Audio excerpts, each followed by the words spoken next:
Thank you काकी. जरा बोलायचं होतं. बोला ना.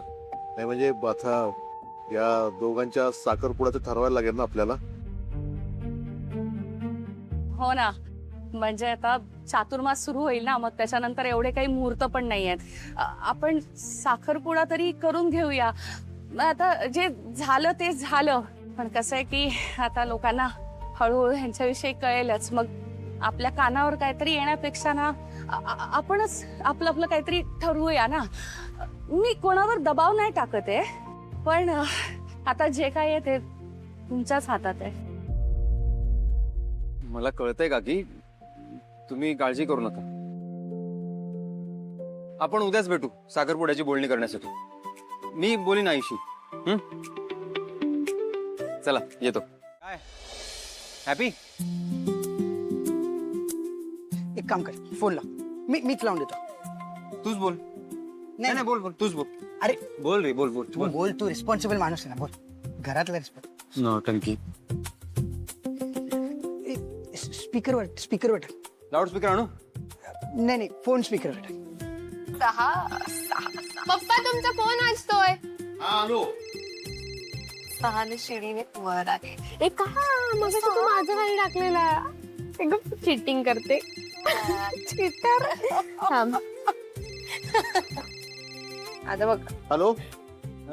हॅलो. नमस्कार काका, जय खानोलकर बोलतोय. हा नमस्कार नमस्कार.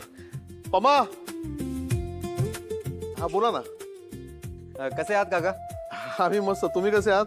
आम्ही पण मस्त मजेत. हा फोन यासाठी केला होता, साखरपुड्याची बोलणी करायची आहे. सो उद्या याल तुम्ही आमच्याकडे? तुमच्याकडे? काय झालं काका? नाही काय नाही. उद्या म्हणजे हा येतो येतो. सो काका उद्या सकाळी 11 वाजता आमच्या इथे. हा येतो. आशूला घेऊन या. काका तुम्ही सगळ्यांनाच घेऊन या. तुम्ही सगळेच आहे इकडे. हो येतो येतो. सगळे येतो. ओके. अगं ते उद्या साखरपुड्याची बोलणी करायला बोलवत आहे सगळ्यांना आपल्याला. पप्पा तुमचं सूट शिवायला टाकूया. अगं स्वामी काय ऐकलं का? ऐकलं पण आणि लाजली पण.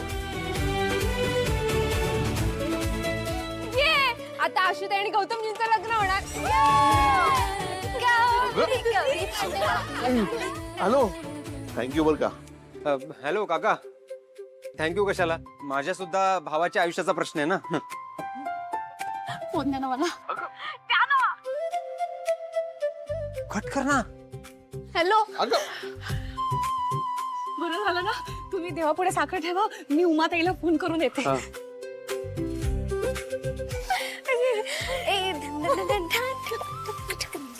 Hello hello. वा वा वा शायनर कसला भारी आहेस तू. कमाल आहेस. काय कमाल काम केलं तुला माहितीये. एक नंबर टोटल राडा. हॅलो. हा माझा ऐक. अरे थांब रे, मला तुझं कौतुक करू दे. तू इतका ग्रेट असशील मला वाटलंच नव्हतं. तुला माहितीये तू सिरियसली सिक्सर मारला. सिक्सर. तुला जोरदार पप्पी चप्पी. तू कमाल आहेस बस.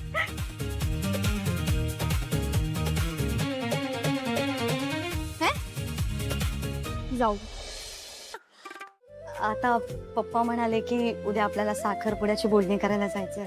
तर आहे ना सगळे क्षण आहेत ना असे डोळ्यासमोरून गेले ग, की मी आणि गौतम कसे भेटलो, कसे प्रेमात पडलो.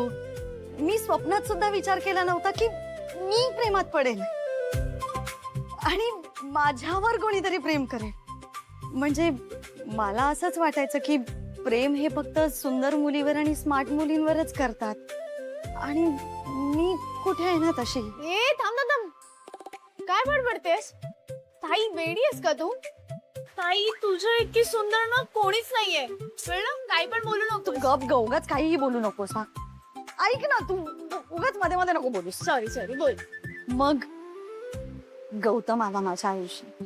त्याने माझ्यावर जीवापाड प्रेम केलं आणि या सगळ्यात अगं मी त्याला कित्येक वेळा फक्त नकारच दिला होता. आणि म्हणून त्याने स्वतःचा जीव देण्याचा प्रयत्न केला. मला ना खरंच कधीच वाटलं नव्हतं की माझ्यावर कोणीतरी इतकं प्रेम करेल, तेही गौतम सारखा मुलगा. म्हणजे बघ ना, तो दिसायला सुंदर आहे, शिकलेला आहे, पैसेवाला आहे, त्याला सहज कोणीही पसंत करेल ना. मग तो माझ्या प्रेमात पडेल. आणि मला माहितीये, म्हणजे जेव्हा मी त्याला पहिल्यांदा भेटले होते ना, तेव्हा मला तो अल्लड वाटला होता. मला असं वाटलं नव्हतं की पुढे जाऊन तो माझ्या आयुष्यात येणार आहे आणि माझ्यासाठी तो त्याच्या आयुष्यात इतके बदल करेल, जबाबदार बनेल, माझ्यासाठी सगळ्यांशी लढेल.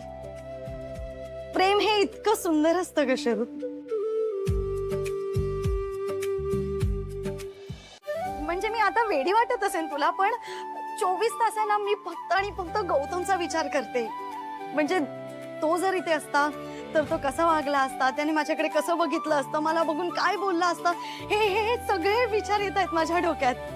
म्हणजे मी वाटते तुला वेडी, पण आहे हे सगळं. मी ना एका वेगळ्या जगात आहे, ज्या जगात आहे ना फक्त मी आणि गौतम एकत्र आहोत. खूप खूप सुंदर फिलिंग आहे ग ही. आणि मला असं वाटतं की हे सगळं तू पण अनुभवावं, म्हणजे तू पण एकदा प्रेमात पडावं. खूप छान असतं हे सगळं. असं वाटतं की प्रत्येक माणसाने एकदा तरी मनापासून, अगदी मनापासून प्रेम करावं. तर असं वाटतं तू पण प्रेमात पडावं.